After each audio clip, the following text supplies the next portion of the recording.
Bismillahirrahmanirrahim. Assalamualaikum warahmatullahi wabarakatuh. Alhamdulillahirabbil alamin wassalatu wassalamu ala misalin wa ala alihi wa sahbihi ajmain. Asyhadu an la ilaha illallah wahdahu la syarikalah Muhammadan abduhu la nabiyya ba'dah. Ya ayyuhallazina amanu taqullaha haqqa tuqatih wa la tamutunna muslimun sadaqallahul azim. Alhamdulillahirabbil puji syukur pada Allah SWT karena pada pagi menjelang siang ini kita semua dapat berkumpul di laboratorium IPA SMP Negeri 1 Kopinang dalam keadaan sehat dan insya Allah berbahagia semua. Sebelumnya saya berterima kasih kepada Kepala Sekolah SMP Negeri 1 Kopinang di sini sudah menghadiri kegiatan diseminasi saya, Ibu Satribus Ena SPD. Saya sangat berterima kasih dan tidak lupa juga saya berterima kasih kepada Wakakurikulum SMP Negeri 1 Pulau Pinang, Ibu Dr. Raja Harusni Eliana. Maaf saya ini kepala terus ya. Tapi ya, Ibu Rusni ini saya sangat terima kasih Bu, supportnya luar biasa dan juga tidak lupa dengan wakil kesiswaan juga, dan tidak lupa yang sangat saya terima kasih juga rekan-rekan Bapak Ibu guru yang sudah meluangkan waktunya untuk menghadiri diseminasi ini. Baiklah, langsung saja Bapak Ibu guru, di sini saya akan memaparkan tentang diseminasi modul 1.4 budaya positif. Ini diseminasi ini saya lakukan sebagai bentuk tugas saya di CGP Angkatan 10 untuk menyebarluaskan budaya positif di lingkungan sekolah, khususnya di SMP Negeri 1 Pulau Pinang. Nah, sebelum kita ke materi, saya ingin seperti biasa, saya ingin kita menyepakati dulu keyakinan kelas kita pada pagi ini, bagaimana kita akan menjalani jalannya diseminasi pada pagi ini. Yang pertama, ini di sini saya membuat hadir tepat waktu. Bagaimana? Sepakat? Sepakat. Yang kedua, fokus mengikuti kegiatan. Sepakat. Ketiga, saling menghargai toleransi. Sepakat. Ya, di sini maksudnya nanti saya mungkin akan berinteraksi dengan Bapak Ibu guru. Bagaimana mungkin saya akan menanyakan atau meminta umpan balik. Saya mohon untuk kita saling menghargai. Mungkin di sini saya masih banyak kurangnya Bapak Ibu, karena di sini saya sebenarnya kalau ilmunya mungkin masih banyak kurangnya. Di sini Bapak Ibu guru banyak yang lebih senior dari saya dan saya belajar dari Bapak Ibu guru. Terus selanjutnya yaitu izin jika mau keluar kelas. Nah, di sini saya meminta Bapak Ibu guru jika keluar kelas kita akan meminta izin terlebih dahulu. Selanjutnya HP di silent. Nah, di sini ada kegiatan kita fokus. Saya minta mungkin HP di silent, tidak perlu dimatikan, tapi ini hanya di silent. Mungkin nanti jika ada kabar darurat kita masih bisa menerimanya. Dan terakhir, menjaga kebersihan kelas. Di sini menjaga kebersihan kelas, saya kira kita semua sudah menjaga kebersihan kelas. Dari keyakinan kelas ini, apakah ada Bapak Ibu guru yang ingin menambahkan untuk jalannya kegiatan kita pada pagi ini? Oh ya, Ibu Enda, silakan. Mungkin boleh ditambahkan untuk menikmati kudapan. Oh ya, baik. Untuk menikmati kudapan, di sini kita tambahkan ya. Benar.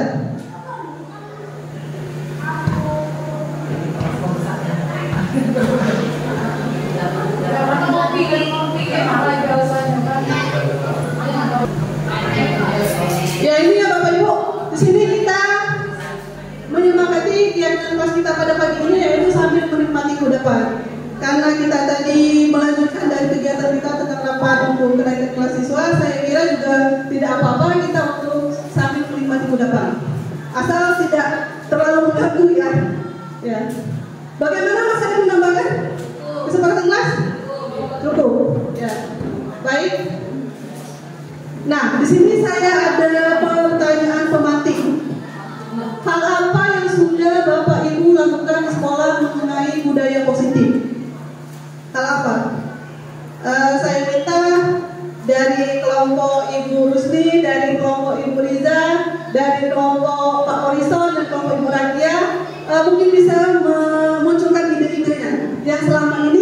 sudah kita lakukan di sekolah mengenai budaya positif? Oh ya, benar sekali. Dari Polison kita sudah melakukan budaya positif, yaitu dengan senyum, salam, dan sapa setiap pagi yang kita lakukan ya Pak. Ya, kasih tepuk dulu untuk Pak Wisal. Selanjutnya, oh ya, Ren, silakan Ren. Yang sudah saya lakukan di sekolah dalam budaya positif itu mengajak anak mengambil sampah dan mereka. Oh ya, benar sekali. Kita di sekolah kita itu sudah ada budaya positifnya, selalu menjaga kebersihan sekolah, khususnya untuk Ibu Riza yang saya lihat sendiri di kelas 9 itu bersih ya. Jadi sampahnya dibuang ke tempat sampah. Oke, kita kasih tepuk tangan dulu lah untuk Ibu Riza. Selanjutnya dari kelompok Ibu Rania. Mengajarkan yang sudah saya lakukan, mengajarkan anak Ya, benar sekali. Ini sangat positif sekali ya Bu Rania untuk membiasakan anak-anak setiap pagi ya Bu. Kita ada kegiatan itu menurunkan budaya positif melalui membaca Al-Quran setiap pagi. Kasih tepuk tangan dulu untuk Bu Rania. Terakhir dari kelompok Ibu Riza, apa? Kita tunggu. Oh ya, Ibu Okta silakan. Sekolah ini kami sudah membiasakan budaya positif dengan 4 kata aja. Yang pertama bersih, tolong, minta maaf, dan terima kasih. Luar biasa sekali. Tepuk tangan dulu untuk Restata. Ya, benar sekali itu Bapak Ibu Guru yang sudah disampaikan tadi itu memang benar sudah menjadi budaya positif yang kita lakukan di sekolah. Satu lagi ya Bapak Ibu, kalau saya lihat khususnya di daerah kita ini ada satu yang selalu siswa kita katakan kalau dalam berteman mungkin dalam menegur temannya. Apa kira-kira? Kalau bahasa daerah kita tuh ada satu kata tapi mempunyai makna yang sangat mendalam kalau untuk saya. Apa? Salah. Ya, besti. Nah, itu bahasa daerah kita, tapi maknanya mendalam sekali. Mungkin Bapak Ibu Guru juga sering mendengar ya, anak-anak kita mengatakan, "Woi, bejaga." Benar ya? Nah, sering sekali itu dikatakan anak-anak kita, "Bejaga apa?" Bejaga makan. Nah, itu kan mereka secara tidak sadar, itu mereka sudah melakukan budaya positif, menurunkan budaya positif ke teman-temannya. Sering kan kalau ada teman yang ribut, anak-anak bilang, "Bejaga apa? Ribut saja." Nah, itu mereka tuh tidak sadar sebenarnya. Itu budaya positif mereka yang sudah mereka tularkan ke teman-temannya. Ataupun contoh satu lagi, kalau mereka makan banyak itu kan. Nah, pasti ada satu orang kan yang seperti kita sering Jumat berbagi itu kan, kalau ada anak yang ngambil makanan terlalu banyak tuh pasti tuh gitu. Menjaga apa makan. Dia mengingatkan kita tuh banyak, rame. Jadi kalau makan tuh menjaga. Nah itu maksud saya budaya positif itu yang sudah dilakukan anak, tapi mereka tidak paham. Itu merupakan budaya positif yang telah mereka lakukan. Selanjutnya, nah ini tadi kita ngomong budaya positif. Apa itu budaya positif? Tadi juga kita sudah bahas di sini budaya positif ada sikap sopan dan santun, sikap saling menghargai. Nah ini saling menghargai tadi itu saya kira termasuk yang berjaga tadi, bertanggung jawab, disiplin, peduli, kreatif dan kritis. Di sini budaya positif yang insya Allah sudah kita sedikit demi sedikit kita lakukan di sekolah kita. Nah, ini dia budaya positif. Budaya positif di sini merupakan sebuah konsep yang bertujuan untuk menciptakan lingkungan belajar yang aman, nyaman, dan menyenangkan bagi seluruh siswa. Nah, di sini maksud budaya positif dari tadi kan budaya positif. Apa sih itu budaya positif itu? Ini budaya positif itu budaya ini. Kita itu merupakan budaya positif itu untuk menciptakan lingkungan belajar yang nyaman, aman, dan menyenangkan bagi seluruh siswa. Makanya di dalam pelatihan kami di CGP itu ada modul khusus tentang budaya positif ini. Ini maksud yang ditujukan adalah untuk menciptakan lingkungan belajar yang aman, nyaman, dan menyenangkan bagi seluruh siswa. Nah, untuk menciptakan budaya positif di sekolah ini apa saja itu? Di sini tuh dapat dicapai dengan menerapkan berbagai konsep inti. Nah, budaya positif ini tidak macam kita langsung adopt, tapi ada konsep inti yang kita bisa gunakan untuk menerapkan bagaimana budaya positif itu ada.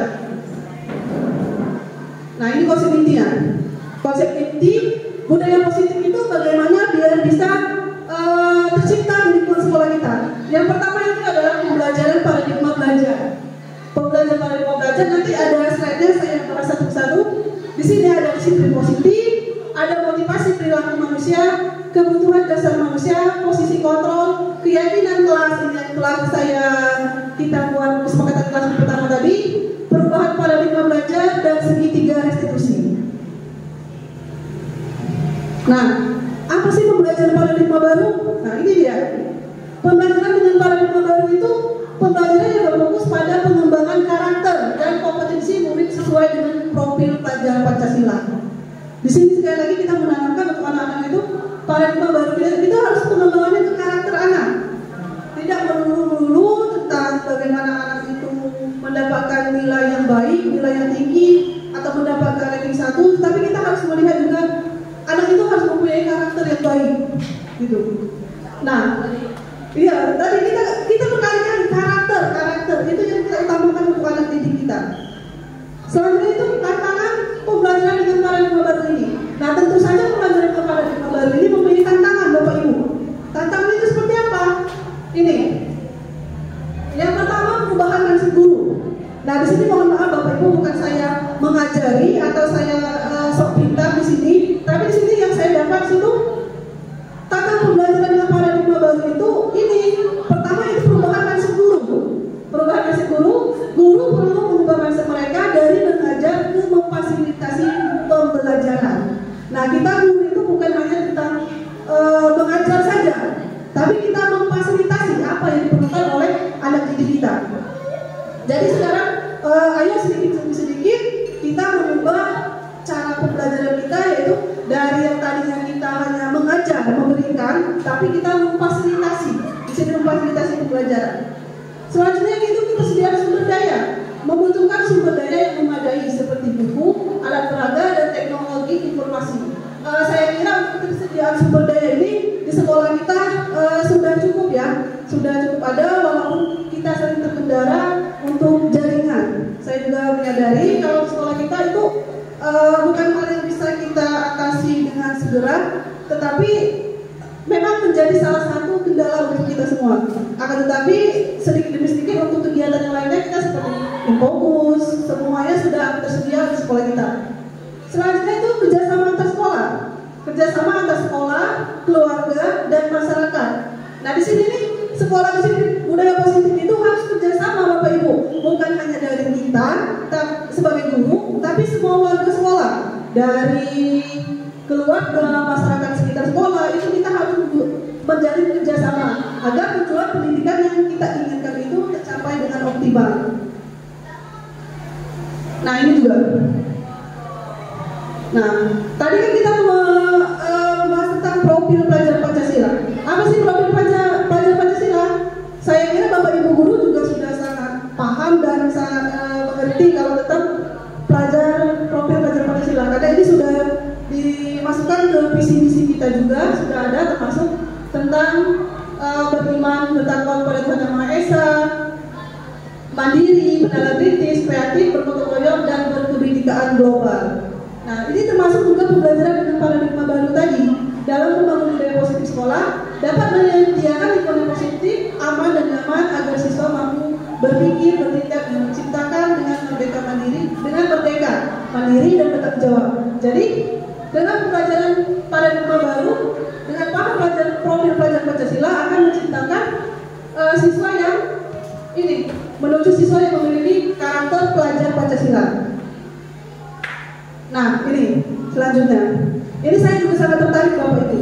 Soalnya di sini kita sering sekali melakukan miskonsepsi teori kontrol. Di sini juga sudah saya jelaskan di pertama tadi. Ini yang kita lakukan selama ini mungkin saya pribadi juga seperti ini. Bagaimana kita sebagai guru, kita merasa kita itu yang sebagai pengontrol murid. Terus kita semua bahwa penguatan positif efektif dan bermanfaat. Terus ilusi bahwa kritik dan membuat rasa bersalah mampu menguatkan karakter. Ilusi bahwa orang dewasa berhak memaksa. Padahal tidak sama sekali di sini ya Bapak Ibu. Siswa itu bisa memilih apa yang ingin mereka lakukan. Nah, ini selanjutnya. Menurut Stephen R. Covey 1951, Aisyah pada begini. Gak tahu gitu ya, pinternya dong ini. Aku baru lahir, ini dia lah buat pemikiran teori. Teori itu sampai sekarang masih digunakan. Saking hebatnya pemikiran bapak ini. Nah, ya, jika ingin membuat kemajuan, perlahan ubahlah cara Anda melihat dunia. Ubahlah cara Anda berpikir tentang manusia. Ubahlah paradigma Anda, skema pemahaman dan penjelasan aspek-aspek tertentu tentang kenyataan. Itu Bapak Ibu. Jadi di sini dia menurut Stephen ini, kalau kita ingin melihat perubahan, ubahlah dulu cara pandang kita. Nah, sini. Nah ini, di sini terdapat tabel Bapak Ibu, stimulus respon, lawan teori kontrol dan pandangan tentang dunia. Apa sih stimulus respon? Itu rangsangan, dorongan di dalam dan luar, perilaku. Nah ini dia, teori kontrol itu sistem berperilaku. Di sini ada Bapak Ibu. Kalau stimulus respon tentang dunia itu, yang pertama seperti di sini, realitas kebutuhan kita sama. Tapi pada kenyataannya itu realitas kebutuhan kita berbeda. Seperti yang saya, walaupun saya dengan Ibu Epi, walaupun kami masih single, belum nikah ya, tapi kebutuhan kita itu berbeda, tidak sama. Nah, sama begitu pun juga dengan Ibu Lia dan Ibu Liza, walaupun sudah berkeluarga dan memiliki 2 anak, tapi kebutuhan itu tetap berbeda. Kita tidak bisa menyamakan. Selanjutnya ini, semua orang melihat hal yang sama. Kalau tentang respon tentang dunia itu harus begitu. Tapi pada kenyataannya setiap orang memiliki gambaran yang berbeda, sama seperti yang tadi. Selanjutnya itu Bapak Ibu bisa baca sendiri di sini. Itu tentang teori stimulus respon dan pandangan tentang dunia. Nah, selanjutnya kita tadi disiplin positif, gitu kan? Nah, disiplin positif itu mengacu pada disiplin diri yang memiliki tanggung jawab terhadap apa yang dilakukannya berdasarkan nilai-nilai yang diyakini. Nah, budaya positif itu sama dengan yang kita lakukan di awal saya memulai pemaparan tadi. Saya minta membuat keyakinan kelas dulu terlebih dahulu. Jika keyakinan kelas sudah tercipta, maka lingkungan yang nyaman aman akan tercipta. Seperti yang kita lakukan sekarang, kalau kita ada yang berbicara kita mendengarkan, ada yang kalau izin keluar kalau mau keluar izin dulu, itu maka akan tercipta lingkungan yang aman dan nyaman. Berikut, disiplin positif merupakan salah satu cara penerapan disiplin yang bertujuan untuk menumbuhkan kesadaran serta memberdayakan peserta didik tanpa imbalan atau penghargaan, reward, ancaman atau hukuman. Nah, di sini disiplin positif itu Bapak Ibu, kita dibiasakan untuk kepada siswa itu tidak menghukum. Seperti kalau anak-anak kita ketemu tidak, atau Ibu Liza tadi membuang sampah sembarangan, kita tidak memberikan hukuman. Begitu seharusnya kalau disiplin positif itu ya Bapak Ibu. Ataupun anak yang pintar kita kasih hadiah biar dia lebih pintar. Nah, seharusnya itu dalam teori di sini disiplin positif itu tidak ada keyakinan yang seperti itu. Ya, tapi pada kenyataannya siswa kita ada sebagian yang masih butuh, kalau seperti namanya. Kalau bahasa kita itu, pinternya, nah dipuji-puji baru bergerak kan, disanjung-sanjung baru mau bergerak, bantu-bantu itu kan. Nah, kalau budaya positif sekolah kita sudah tercipta, insya Allah tidak perlu dipuji-puji lagi anak-anaknya, tidak perlu kita sanjung-sanjung lagi gerak dewe anaknya itu. Nah ini disiplin positif. Sebagai pendidik tentu saja kita mempunyai tujuan yang sama. Saya kira kita di sini juga mempunyai tujuan yang sama ya Bapak Ibu, menciptakan peserta didik yang memiliki disiplin diri sehingga mereka berperilaku mengacu kepada nilai-nilai kebijakan universal di sini dan memiliki motivasi intrinsik dalam perubahan perilaku ke arah yang lebih baik. Itu tujuan dari disiplin positif tadi. Nah, untuk nilai dalam budaya positif itu kita harus ada nilai-nilai kebajikan yang ditanamkan kepada murid kita. Di sini seperti nilai yang disepakati bersama terlepas dari suku bangsa, agama, bahasa ataupun latar belakangnya. Itu nilai kebajikan yang harus disepakati. Terus beberapa nilai kebajikan yang penting untuk ditanamkan dan dipraktikkan dalam kehidupan sehari-hari. Sebelum saya membahas tentang nilai kebajikan yang selanjutnya, saya minta pendapat dari Bapak Ibu guru lagi. Kira-kira nilai kebajikan apa yang sudah kita tanamkan kepada siswa saat ini di sekolah kita? Apa Bu? Berbagi. Berbagi contohnya itu apa itu Bu? Berbagi. Mengajarkan anak itu apa? Disiplin. Ya seperti ini ya Bapak Ibu. Suka berbagi. Ya itu suka berbagi. Mengajarkan apa? Untuk apa? Kalau suka berbagi itu nilai yang ingin kita capai kepada anak itu apa?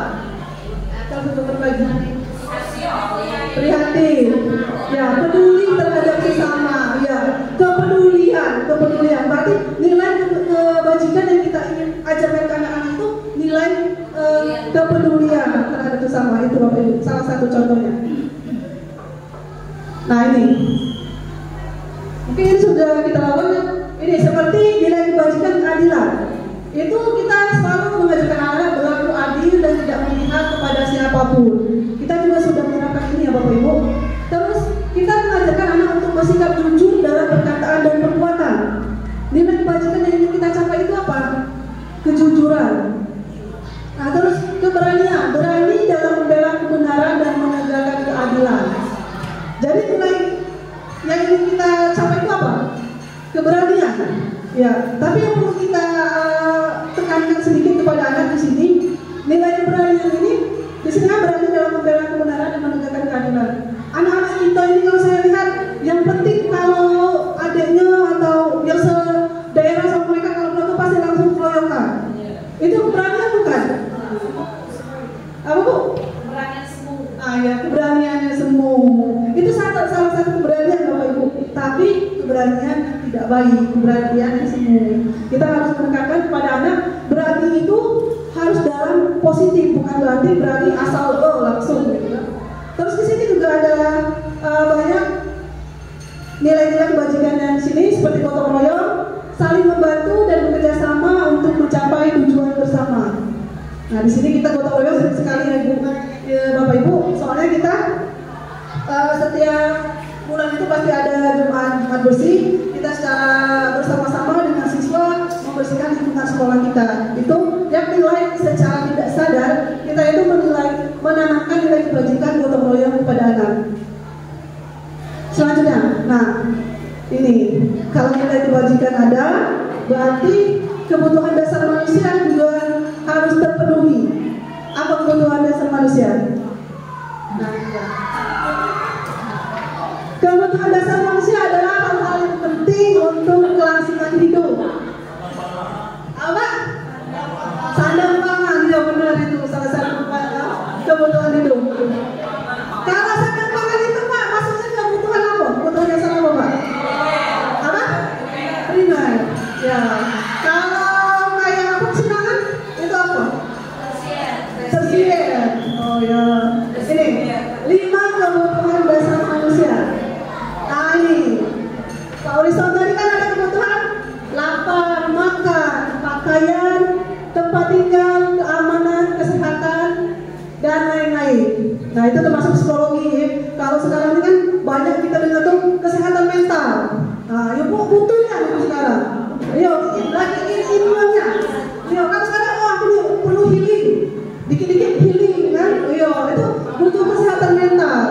Nah itu ya termasuk dalam kebutuhan dasar manusia Bapak Ibu. Masuk dalam kategori bertahan hidup. Ini dia kebutuhan dasar manusia itu, yaitu bertahan hidup. Ada fisiologis dan psikologis.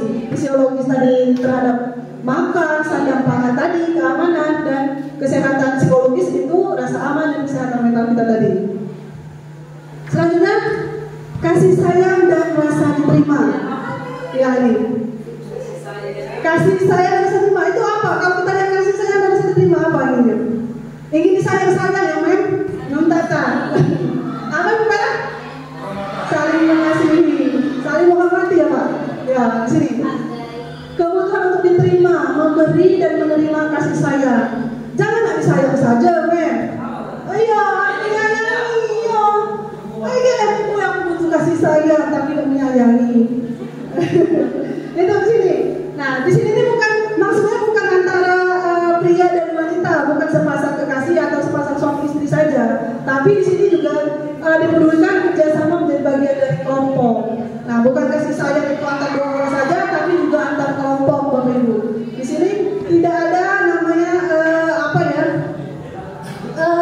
di dalam kelompok itu kita juga harus merasa ada rasa ingin diakui, pengen disayang. Oke, dalam satu kelompok kalau merasa dia tidak menjadi bagian dari itu, berarti tidak terpenuhinya rasa kasih sayang dan diterima. Hanya ikut-ikutan saja itu.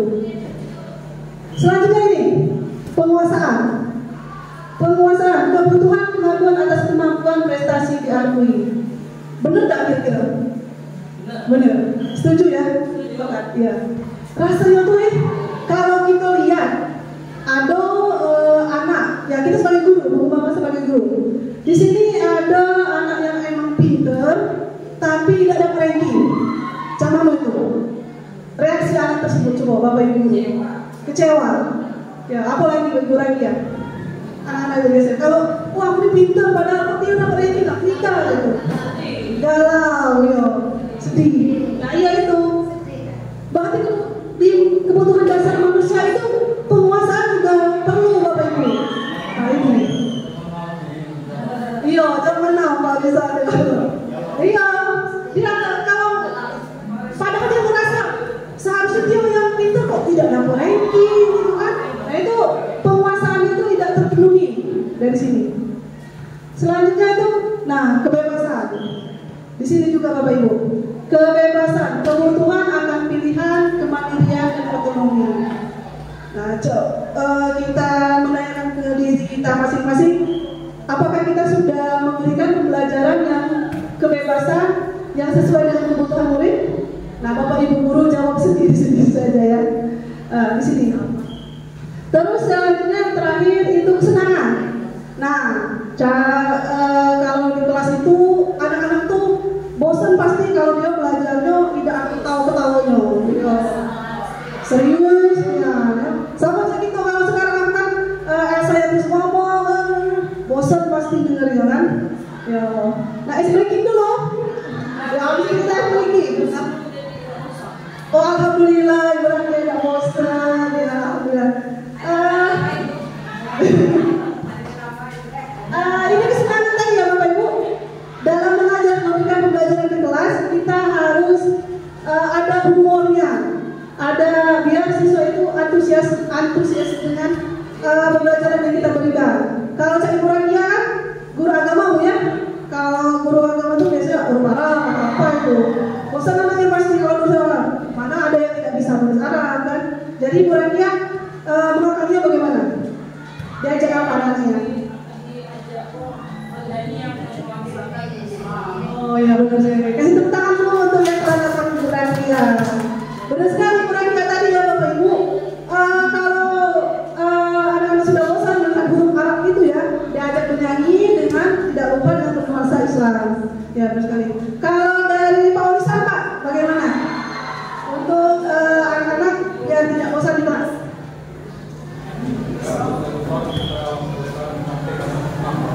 Oh, praktek senang. Iya benar juga. IPA ya Pak. Ya, benar sekali. Tepuk tangan untuk Pak Olisan. Ya, di sini tuh saya kira Bapak Ibu guru mengajar di kelas itu sudah sangat kreatif ya. Di sini ada Ibu Endang dan Pak Sekolah. Berarti pembelajaran di SMP kita itu menarik. Ya, disiplin positifnya insya Allah sudah berjalan. Gitu. Itu semua tidak lupa juga dengan sebelum saya kan Ibu Endang sudah melakukan diseminasi budaya positif juga. Yang sekarang saya melanjutkan dari yang sudah dirintis oleh Ibu Endang.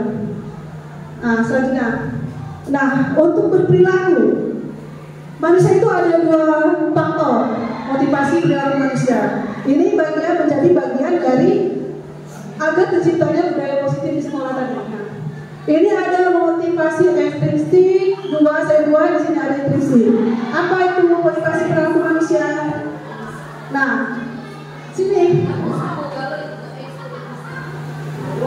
Ya, ini sini memang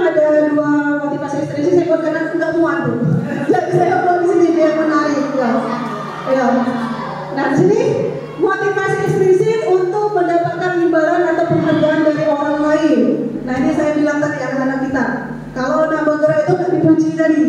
Nah, disanjung-sanjung dulu. Nah, itu memang termasuk motivasi perilaku manusia. Itu dari ekstrinsik. Kenapa ekstrinsik? Karena itu perlu dorongan dari orang lain.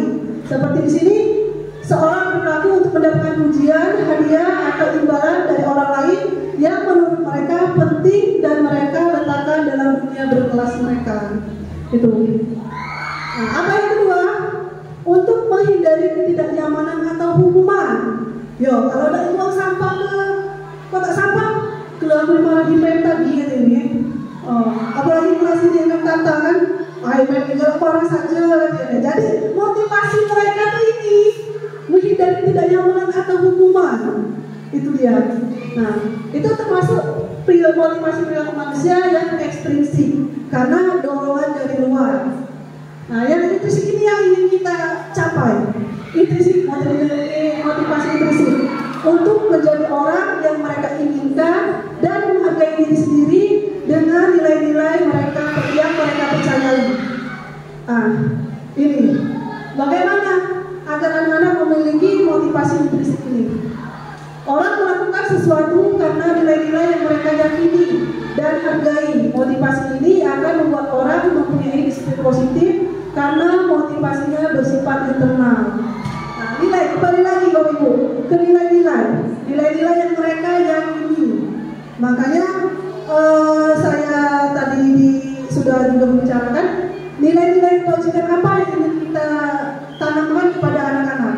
Kalau nilai-nilai kebajikannya sudah ada, mereka juga sendirinya akan melakukan hal-hal yang baik, akan memunculkan motivasi intrinsik dari dalam diri mereka sendiri. Nah, ini juga sangat menarik bagi saya Bapak Ibu. 5 posisi kontrol guru. Tadi kan kalau buang sampah itu motivasi intrinsiknya itu sebagai pemukul. Nah, di sini kan ada 5 posisi kontrol guru. Yang pertama itu pemukul. Kedua, pembuat rasa bersalah. Ketiga, teman. 4, pemantau. Dan terakhir, manajer.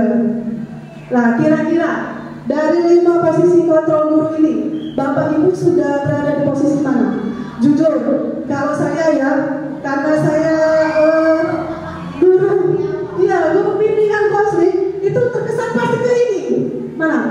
Yang pertama ini, pasti ini Bapak Ibu. Guru BK itu pasti nih bilang, oh ini kalau anak-anak ke guru BK, pasti tampil lagi ini kan. Nah, kalau Ibu Deswita di mana Bu? Posisi kontrolnya? Pemantau. Oh iya, sebagai wali kelas jadi sebagai pemantau. Apa yang Ibu Deswita lakukan sebagai pemantau?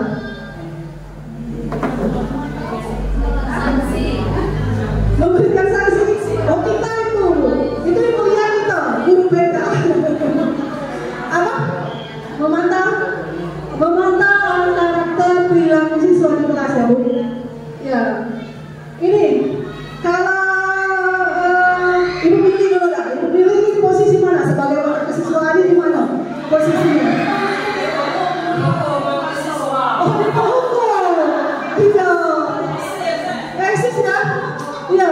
Ini biasanya tuh entah apa dia nih. Guru BK, wakil kesiswaan itu pasti di sini. Nah, heran. Oh iya, itu efektif tadi ya. Iya. Tapi kita pun bagus loh Ibu, Bapak Ibu. Kita tuh di sini, manajer. Seharusnya kita tuh di posisi ini. Tapi yang mana? Kita tuh kadang-kadang tuh kita juga manusia ya. Kalau mau ada siswa-siswa itu entahlah, kadang tuh mana rasanya tuh. Tapi alangkah baiknya dengan pembelajaran disiplin positif ini kita semua melakukan ke arah yang lebih baik. Tidak lagi sebagai pemukul, tetapi sebagai manajer, ya, sebagai teman, berawal dari teman, pemantau, dan manajer. Terakhir dengan manajer. Insya Allah kita semua bisa mencapai posisi kontrol di manajer. Amin. Sedikit demi sedikit ya berubah. Selanjutnya, nah ini kasus yang lagi hangat-hangatnya ini kemarin. Ini contoh penerapan posisi kontrol guru. Kasusnya siswa memakai make up di sekolah. Nah, ini kan kemarin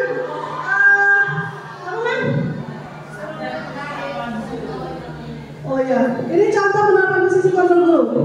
Nah, baca men. Dulu tadi.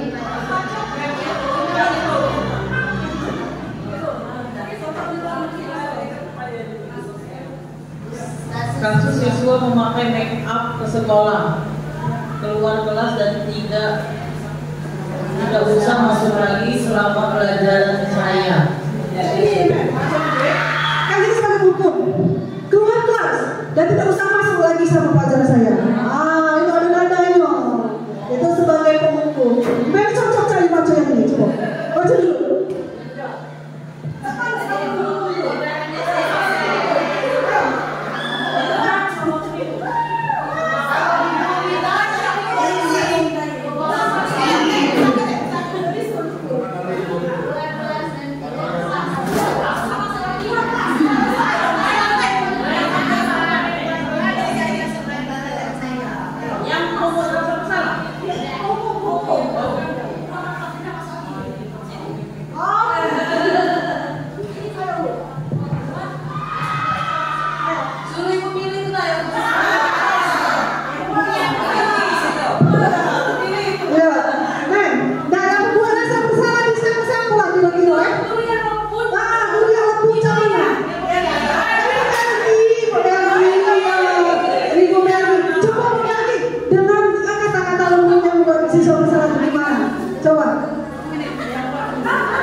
Berapa kali ibu memperingatkan kamu tetap saja mengulangi lagi.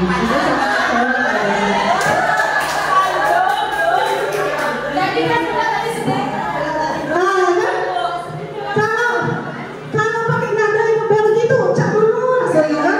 Iya, jadi sesuatu iya benar omongan ibu bel ini. Ada satu salah dia orang. Apa?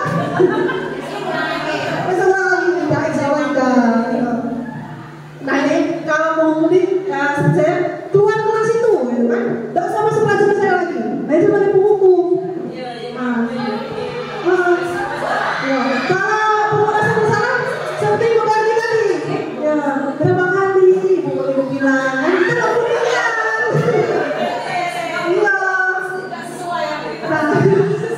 Iya. Iya. Itu karakter kita di mana, saya itu mana pokoknya. Tak bisa diungkapkan dengan kata-kata. Nah selanjutnya siapa ini? Ada sebagai teman, sebagai pemantau, sebagai teman nih.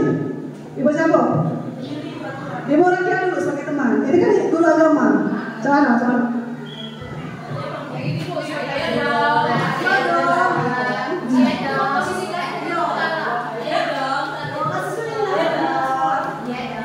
Ayo dong, taati aturan sekolah. Tolong bantu ibu dan bapak ya. Sekarang tidak apa-apa. Lain kali jangan bilang lagi ya.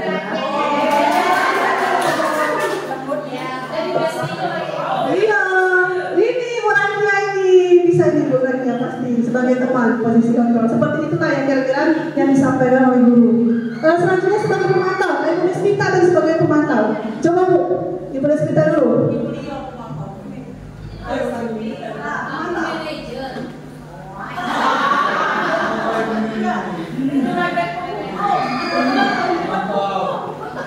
Kamu telah melanggar peraturan sekolah. Kamu tahu kan konsekuensinya? Setelah pelajaran ibu, kamu pergi ke ruang BK.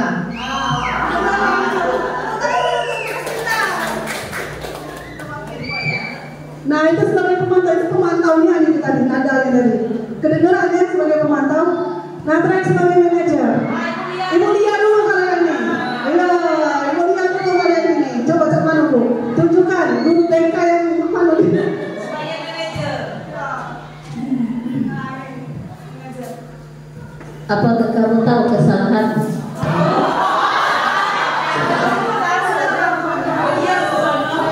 Kira-kira bagaimana kamu memperbaiki kesalahan?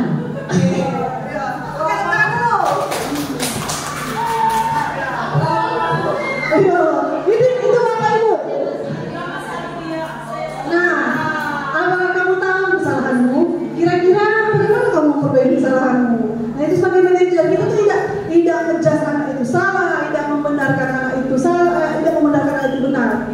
ke manajer, biar mereka tahu apa itu kan kesalahan itu manajer. Selanjutnya ini Bapak Ibu. Nah, coba kita tebak-tebakan Bapak Ibu. Di sini posisi kontrol manakah aku? Saya kecewa sekali dengan kamu. Apa ini? Merasa bersalah. Merasa bersalah. Ada merasa bersalah terus? Teman? Merasa bersalah. Ya. Kita lihat ya. Ini sebagai apa? Pembuat salah. Benar nggak? Tangan dulu di bawah ya. Nah, berarti kalau kita dalam belajar, ibu ngomong, saya kecewa sekali dengan Anda. Nah, itu sebagai rasa bersalah. Itu yang coba kita posisikan sebagai kontrol diri kita terhadap anak. Kira-kira sering nggak kita di posisi ini? Sering. Berat yang sabarnya, ini pastilah ini. Ya. Nah, selanjutnya di posisi mana kan? Coba Ibu Vera dulu ya ini. Apa ini? Di posisi kontrol mana? Kamu tidak benar-benar melakukannya. Di posisi mana? Apa? Penghukum. Iya. Coba kita ini. Wah, sekali. Boleh Ibu makasih sudah hafal lihat saya kalimat itu. Iya, sebagai penghukum. Nah, selanjutnya. Nah, ini. Manajer yang mewakilnya. Ini sudah terlihat sekali bagaimana manajer. Tepuk tangan untuk kita semua. Ini dia. Nah, ayolah teman-teman. Oh, lupa tadi. Ini. Bonus. Ada jawabannya. Ayolah lakukan demi Bapak Ibu, gitu kan. Ini sering tak dilakukan? Sering. Ya benar. Sebagai teman. Ya, kalau biasanya kita itu untuk lebih dekat ke anak-anak itu biasanya sebagai teman ya. Ya, kalau sebagai teman anak-anak bisa curhat, bisa apa? Sharing apa yang sedang mereka hadapi gitu. Nah, selanjutnya, ini dia keyakinan kelas. Nah, mungkin Bapak Ibu sedikit asing ya dengan kata keyakinan kelas. Mengapa harus keyakinan kelas bukan peraturan kelas? Coba di sini saya sangat bersyukur karena di sini rata-rata Bapak Ibu guru adalah wali kelas. Nah, di sini keyakinan kelas. Kalau di kelas Ibu sendiri, adanya keyakinan kelas atau peraturan kelas? Apa? Peraturan kelas. Iya. Benar nggak? Kalau di kelas 7 peraturan kelas juga? Peraturan, ya. Nah, di sini muncul Bapak Ibu. Iya. Kenapa harus keyakinan kelas? Di sini. Kenapa harus keyakinan kelas bukan peraturan kelas? Muncul tanda tanya kan? Ya. Salah.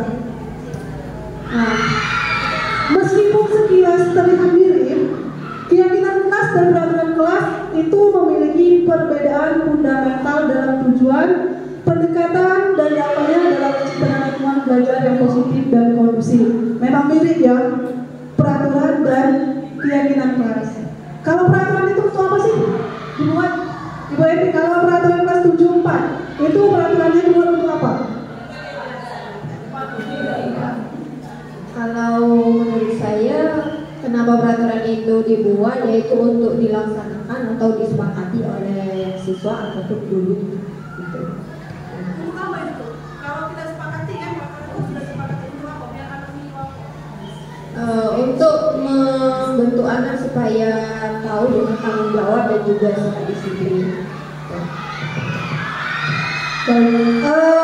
Tadi tepuk tangan untuk JPP ya, peraturan kelas itu lebih cenderung untuk mengekang perilaku anak, mendisiplinkan anak. Sepakat? Sepakat. Ya, ini kita lihat perbedaan peraturan kelas dan keyakinan kelas. Peraturan kelas itu ditetapkan untuk mengendalikan perilaku dan menjaga ketertiban di kelas. Fokusnya adalah pada kebutuhan dan konsekuensi atas pelanggaran. Itu kalau peraturan.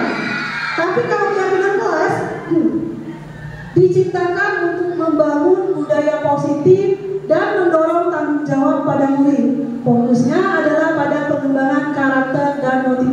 intrinsik. Itu.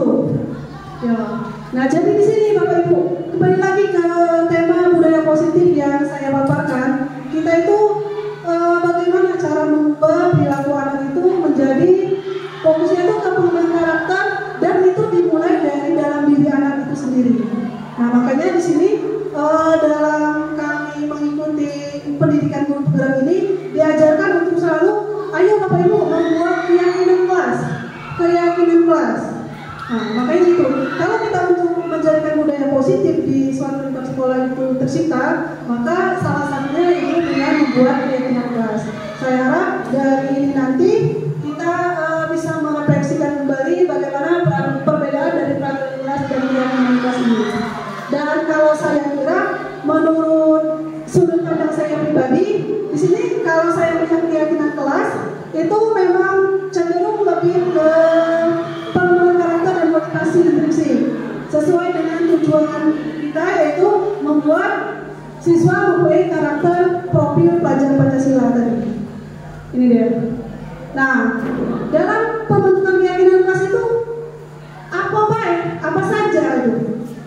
Oh iya Bu, apa saja pembentukan keyakinan kelas itu? Di sini dalam pembentukan keyakinan kelas itu berupa pernyataan universal. Itu. Kedua, dibuat dalam pernyataan positif. 3, sedikit saja agar mudah diingat.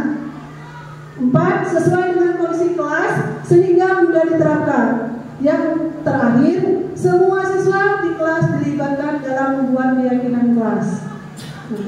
Kalau kita bikin peraturan kelas itu cara guys ya Bapak Ibu. Bagaimana? Kita sudah buat, kita tempel kan? Iya kan? Nah, tapi kalau keyakinan kelas, dia di sini melibatkan siswa. Semua siswa itu terlibat. Kenapa siswa terlibat? Karena mereka yang memunculkan dari diri mereka. Kalau mereka memunculkan keyakinan kelas seperti langkah pertama membuat pernyataan universal seperti buanglah sampah pada tempatnya, gitu kan? Dibuat dalam pernyataan positif, menjaga kebersihan, ya enggak? Ya, berarti dari buang sampah pada tempatnya menjadi menjaga kebersihan. Sedikit saja agar mudah diingat. Kalau menjaga kebersihan mudah diingat enggak? Mudah diingat enggak? Kalau sama anak, oh berarti kita harus menjaga kebersihan. Cuma 2 kata. Terus sesuai dengan kondisi kelas sehingga mudah diterapkan. Tentunya kalau untuk menjaga kebersihan itu pasti sesuai dengan lingkungan kelas kita semua. Dan terakhir, semua siswa dilibatkan dalam membuat keyakinan. Nah, kalau kita membuat keyakinan, bagaimana anak-anak? Apakah kita semua yakin bisa menjaga kebersihan kelas? Kalau mereka yakin, nah berarti mereka sudah tertanam di diri mereka. Misalnya, berarti saya harus menjaga kebersihan kelas saya, begitu. Nah, selanjutnya, keyakinan kelas berlandaskan nilai-nilai kebijakan dan atau prinsip universal. Nah, kalau menjaga kebersihan kelas tadi termasuk nilai kebajikannya apa Bapak Ibu? Menjaga kebersihan. Nilai kebajikannya apa? Apa Pak Amsan? Keindahan, ya benar sekali. Berarti menjaga kebersihan itu nilai kebajikan yang ingin dicapai, yaitu ya keindahan, gotong royong, apa Bu? Kesehatan, ya itu semua nilai kebajikan dari menjaga kelas itu. Nah ini kita lagi ya Bapak Ibu, apa nilai kebajikan atau keyakinan yang ingin diangkat dari peraturan-peraturan berikut? Ada 3 pernyataan Bapak Ibu di sini. Siswa harus hadir bersikap sopan santun dan saling menghargai dalam berperilaku. Apa kebajikannya?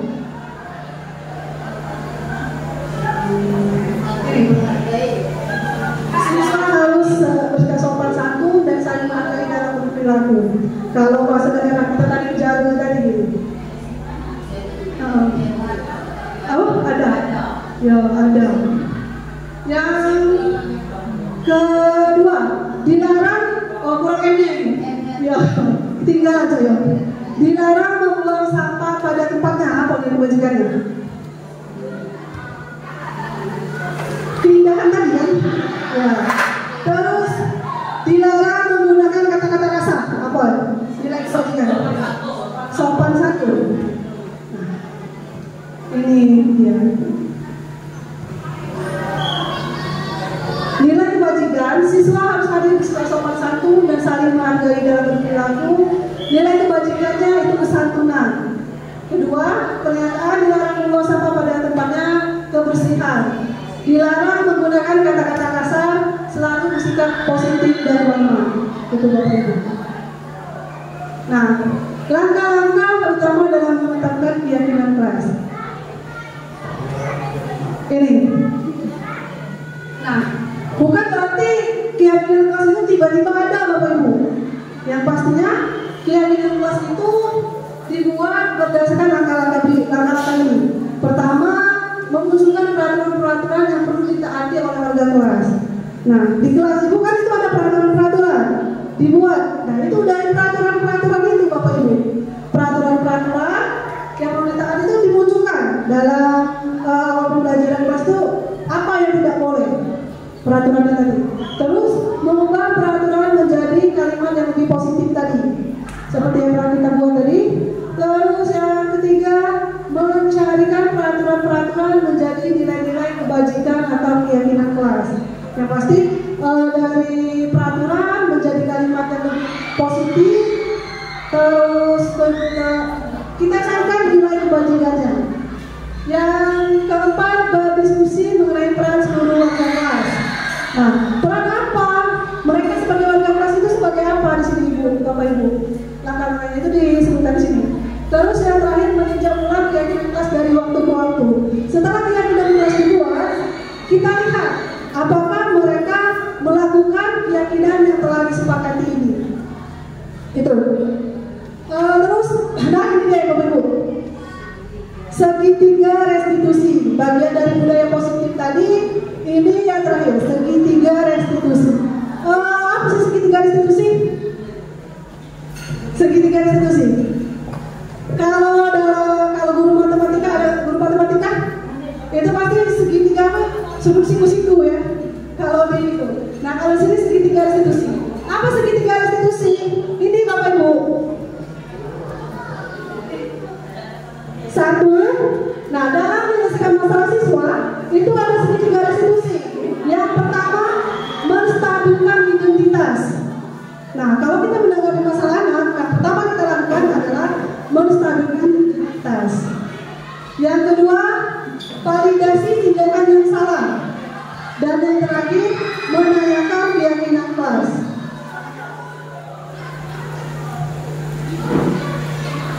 Nah, segitiga restitusi adalah suatu proses dialog yang dijalankan oleh guru agar menghasilkan murid yang mandiri dan bertanggung jawab.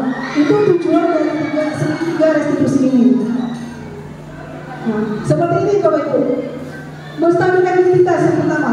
Kalau kita melakukan segitiga restitusi, yang pertama kita menstabilkan identitas. Dengan cara apa? Ini. Pertama kita bisa membuat anak berbuat salah tidak apa-apa. Saya juga pernah membuat kesalahan seperti itu. Terus saya ingin mencari solusi, bukan siapa yang salah. Nah, jadi kalau ada suatu masalah terhadap anak, kita terlebih dahulu menstabilkan identitas anak terlebih dahulu, Bapak Ibu.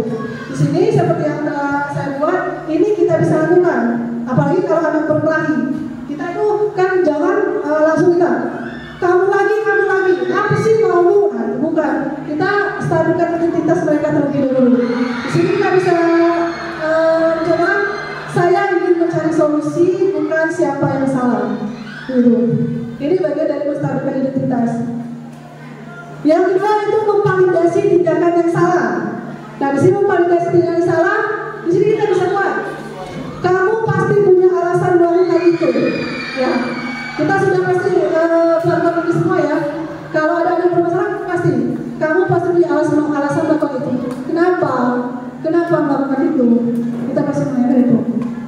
Terus yang terakhir, menanyakan keyakinan. Nah ini. Berarti yang terakhir Bu. Ya, menanyakan keyakinan kelas.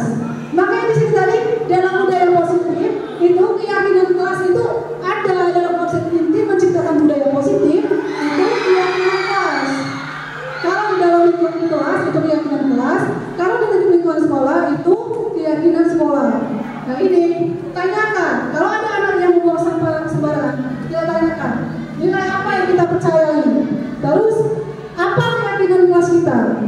Nah, kalau kita menanyakan keyakinan kelas kita kepada anak tersebut, dia mikir, oh iya, berarti aku salah itu. Aku tuh, saya tuh tidak melaksanakan keyakinan kelas kita. Padahal saya sudah yakin bahwa membersihkan kelas itu akan menciptakan keindahan, tapi saya tidak menjaga kebersihan. Berarti dia melanggar keyakinan kelas. Nah, di sini kita untuk bagian dari segitiga restitusi tadi. Nah, ini ada satu video, Bapak Ibu, saya terima kasih untuk Ibu Mary. Ibu Mary tadi sudah keluar. Ya, video saya mencoba melakukan segitiga restitusi. Ini.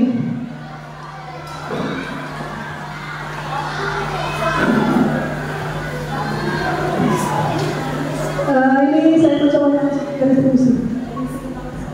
Oh iya.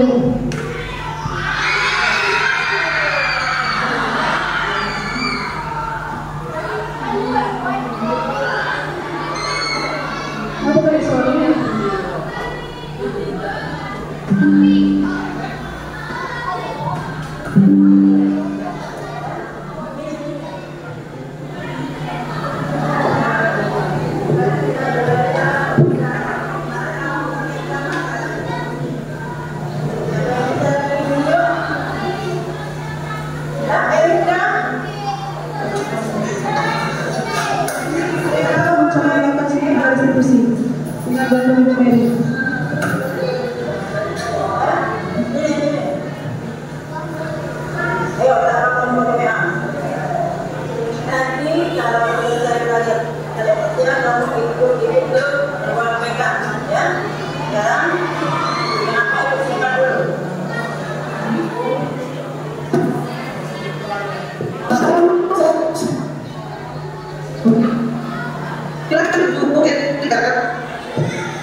Cantik sekali ya hari ini. Ya, apa? Coba jelaskan bagaimana cara ini.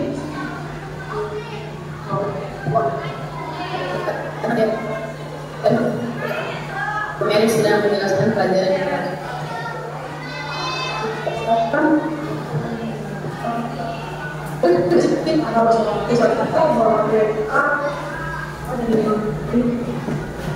Sebenarnya di sini saya melakukan validasi tindakan yang salah dari sekolah waktu itu 17 kalau ibu sekarang salah ya, itu tidak boleh membawa dan melakukan makeup tersebut. Nah, ini saya melakukan validasi tindakan yang salah dengan membawa makeup itu tidak boleh di sekolah kita. Kalau sudah belajar peraturan berarti di sini mereka sudah tahu bisa itu hal yang tidak boleh.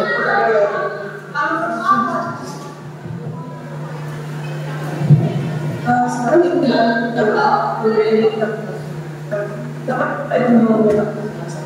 karena saya belum bisa pakai beli sekolah jadi kita merasa tidak percaya diri tampil dengan alami. Iya. Kalau itu sudah cantik loh. Ibu tidak mau sudah cantik secara alami. Bersih. Tapi cantik itu tidak harus jadi sesuai keyakinan sekolah kita bahwa membawa bukan makeup. Di sini saya menanyakan keyakinan kelas pelajaran. Kalau di sekolah kita itu dilarang membawa makeup ke sekolah. Mengapa kita membawa makeup ke sekolah itu tidak boleh? Mungkin yang pertama sesuai keyakinan sekolah kita itu membawa makeup ke sekolah itu tidak boleh. Ini memakai seragam sekarang. Itu aku tapi untuk saya memakai makeup sekolah, saya merasa lebih tampil cantik. Jadi kita merasa kalau kita lebih cantik. Iya. Hal ya yang kedua, tampil cantik itu tidak hanya memakai makeup, tapi juga lebih rapi, baju rapi, sepatu rapi dan bersih, itu akan lebih cantik laki-laki. Ini dengar. Di sini saya juga mencoba memposisikan diri sebagai teman terhadap Erika. Saya mencoba untuk mencari informasi kenapa Erika memakai make up di cantik alami dengan produk mereka. Erika itu sudah terkategori cantik dengan mandi bersih, itu tidak perlu make up, itu malah lebih menunjukkan wajah kalian asli kan ya, rapi, bersih, tidak selalu itu sudah cantik. Terus sebelum-sebelumnya pun ibu sudah beberapa kali menyampaikan dan memang cuaca panas boleh, panas sunscreen. Pernah kan ibu bilang boleh nggak pengecualian kalian boleh sunscreen karena untuk beraktivitas di luar kelas kan memang kita cuaca bisa panas, boleh sunscreen, boleh kalau kita boleh terus ini dengan catatan warna dan tidak baik sekolah boleh pakai itu tapi dari rumah. Nah kan ibu bilang gitu ya. Jadi sekarang konsekuensi apa yang akan kita dapatkan untuk membawa? Nanti saya merasa dan jika mereka disita saya akan salah untuk bawahnya dan saya akan membuat surat permintaan maaf kepada Ibu Mary dan berarti kita sepakat ya sekarang kalau Erika keluar dari rumah ini akan jadi dan orang tua. Tentunya apa yang dia lakukan? saya akan mencoba.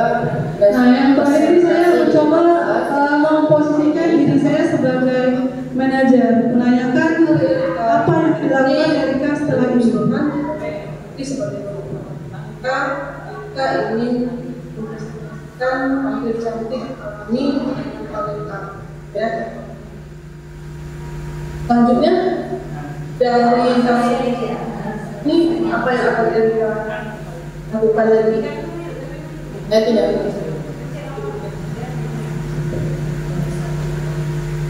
Baik sekali. Ini alhamdulillah Erika yang dari kita dan alhamdulillah perilaku Erika. Jadi semoga apa yang Erika sampaikan ini dan ini ya. Setelah ini pelajaran siapa? Ibu Yeni. Ini ya. Guru ini kan sudah ada yang masuk kelas. Nanti Erika masuk kelas dan yang baru dari meeting iya nah Erika masuk kelas harus tampil percaya diri walaupun tanpa make up. Jadi sebarkan aura yang positif, keluarkan aura positif. Oke, akan masuk. Terima kasih. Iya. Nah, itu tadi saya mencoba melakukan segitiga restitusi, Bapak Ibu.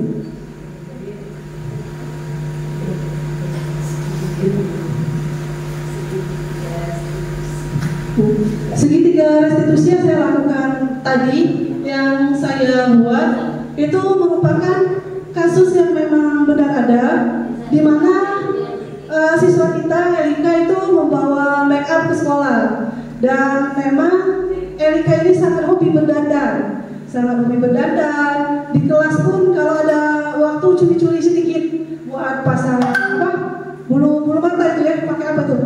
Pencapit apa namanya itu? Lupa. Ya, menjepit yang bulu mata itu. Ya, saya sendiri pernah melihat yang pohonisannya. Kalau anak perempuan itu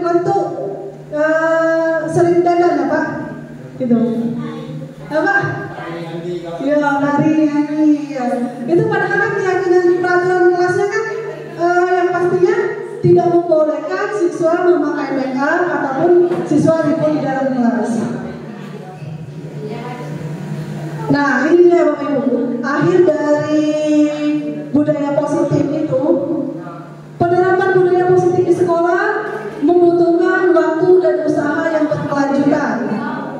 Namun, dengan komitmen dan kerjasama dari semua pihak, budaya positif dapat menciptakan lingkungan belajar yang lebih kondusif bagi seluruh siswa.